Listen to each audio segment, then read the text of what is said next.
नमः शिवाय। शिव पुराण श्री रुद्र संहिता पंचम युद्ध खंड 47वां अध्याय। शिव द्वारा शुक्राचार्य को निगलना। व्यास जी बोले, हे ब्रह्मपुत्र सनत कुमार जी, शिव गणों द्वारा जब शिव जी को यह ज्ञात हुआ कि दैत्य गुरु शुक्राचार्य दैत्यों को पुनः जीवित कर रहे हैं और शिवगण उन्हें बंदी बना लाए हैं, तब क्रोधित होकर शिव जी ने शुक्राचार्य को निगल लिया था। तब आगे क्या हुआ? भगवान शिव के उदर में शुक्राचार्य ने क्या किया? क्या भगवान शिव ने उन्हें भस्म कर दिया या फिर शुक्राचार्य अपने तेज के प्रभाव से शिव जी के उदर से बाहर निकल आए? कृपा कर मुझे ये बातें बताइए। व्यास जी के इन प्रश्नों को सुनकर सनत कुमार जी बोले, हे व्यास जी, भगवान शिव तो इस त्रिलोक के नाथ हैं। वे साक्षात ईश्वर हैं। उनकी आज्ञा के बिना इस संसार में कुछ भी नहीं होता। उनके कारण ही यह संसार चलता है। भगवान शिव के कारण ही देवताओं की हर युद्ध में जीत होती है। अंधक कोई साधारण दैत्य नहीं था। उसे यह बात ज्ञात थी कि वह त्रिलोकीनाथ भगवान शिव को नहीं जीत सकता।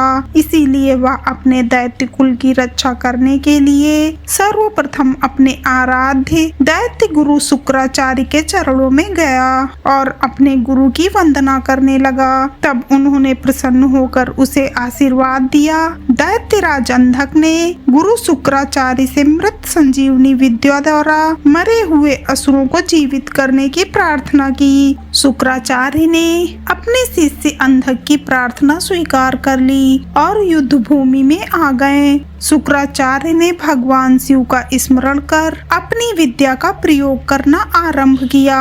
उस विद्या का प्रयोग करते ही युद्ध में मृत पड़े दैत्य अपने अस्त्र शस्त्र लेकर इस प्रकार उठ खड़े हुए मानो इतनी देर से सोए पड़े हों। यह देखकर दैत्य सेना में अद्भुत उत्साह का संचार हो गया। राक्षसों में नई जान आ गई और वे भगवान शिव के गणों से भयानक युद्ध करने लगे। शिव गणों ने जाकर यह समाचार नंदीश्वर को बताया कि शुक्राचार्य अपनी विद्या के बल से मरे हुए दैत्यों को जीवित कर रहे हैं। यह जानकर नंदी सिंह की भांति दैत्य सेना पर टूट पड़े और उस स्थान पर जा पहुँचे जहाँ शुक्राचार्य बैठे थे। अनेकों दैत्य अपने गुरु की रक्षा करने के लिए चारों ओर खड़े थे।